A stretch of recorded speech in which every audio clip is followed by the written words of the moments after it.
Shalom Bapak Ibu dan Saudara-saudara yang dikasihi Tuhan dimanapun kita berada, mengawali setiap aktivitas dan pekerjaan kita. Marilah kita mempersiapkan hati dan pikiran kita untuk mendengarkan firman Tuhan. Kita berdoa. Kasih karunia dan damai sejahtera dari Allah Bapa kita dan dari anaknya Tuhan Yesus Kristus menyertai kamu sekalian. Amin.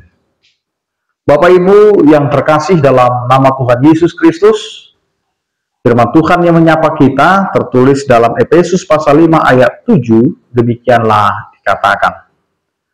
Sebab itu, janganlah kamu berkawan dengan mereka. Demikian firman Tuhan. Bapak Ibu dan saudara-saudara yang dikasihi Tuhan, firman Tuhan ini harus dibaca dalam konteks ayat-ayat sebelumnya, yang mana ini memperingatkan jemaat yang ada di Efesus agar tidak terlibat dalam hal percabulan, kecemaran, keserakahan, perkataan kotor, dan perkataan yang kosong atau yang sembrono, semua hal yang mendatangkan murka Allah.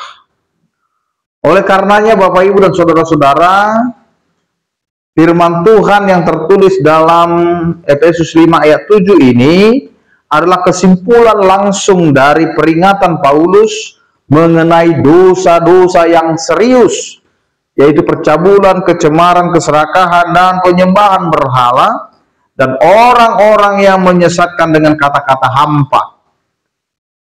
Mengatakan bahwa hal-hal itu tidak masalah. Karena itu Bapak Ibu dan saudara-saudara, janganlah kamu berkawan dengan mereka bukan hanya berarti tidak bergaul secara sosial, tetapi yang utama adalah tidak menjadi bagian dari tindakan mereka atau menyetujui praktek-praktek dosa mereka.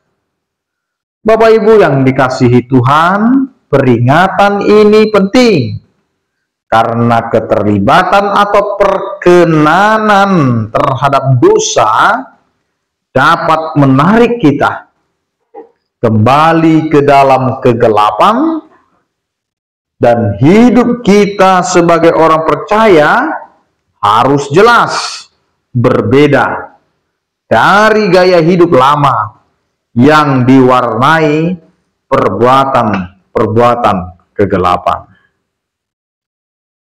Bapak Ibu yang terkasih dalam nama Tuhan Yesus Kristus, peringatan untuk tidak berkawan dengan mereka yang hidup dalam dosa diperkuat oleh firman Tuhan dalam ayat berikutnya yang menyatakan identitas baru orang percaya. Memang kamu dahulu adalah kegelapan, tetapi sekarang kamu adalah terang di dalam Tuhan. Sebab itu hiduplah sebagai anak-anak terang. Ini yang disebut dengan transformasi radikal. Kita telah mengalami transformasi radikal. Kita bukan lagi kegelapan, tetapi terang di dalam Tuhan. Karena itu, pola hidup kita harus sesuai dengan identitas kita. Menjadi terang di dalam Tuhan menuntut kita untuk mempertahankan standar kekudusan. Memilih untuk tidak berkawan dalam artian tidak berpartisipasi atau menyetujui dosa adalah praktek yang praktis untuk menjaga diri kita tetap berada di dalam terang. Bapak Ibu dan saudara-saudara yang dikasihi, maka hari ini mulailah kita memeriksa hubungan dan pergaulan kita. Apakah hubungan-hubungan itu membantu kita hidup sebagai anak terang, atau justru menjadi pemicu untuk berkompromi dengan dosa? Maka mulai membuat suatu keputusan. Karena keputusan untuk menjauhi kejahatan adalah bagian penting dari ketaatan kita kepada Kristus. Amin, kita berdoa. Terima kasih Tuhan untuk penyertaan-Mu yang memberkati setiap kehidupan kami. Engkau mengarahkan kami agar kami dapat menempatkan diri kami di dalam setiap pergaulan kami, agar kami tidak jatuh kepada pergaulan yang menjerumuskan kami ke dalam dosa. Karena itu Tuhan, sertai kami, jagai kami, dan berkatilah kehidupan kami dalam menjalani hidup di tengah-tengah keluarga, hidup di tengah-tengah masyarakat, hidup di tengah-tengah tempat kami beraktivitas, bekerja. Kiranya kasih setia-Mu Tuhan yang memberkati. Sertai dan berkati juga setiap orang percaya.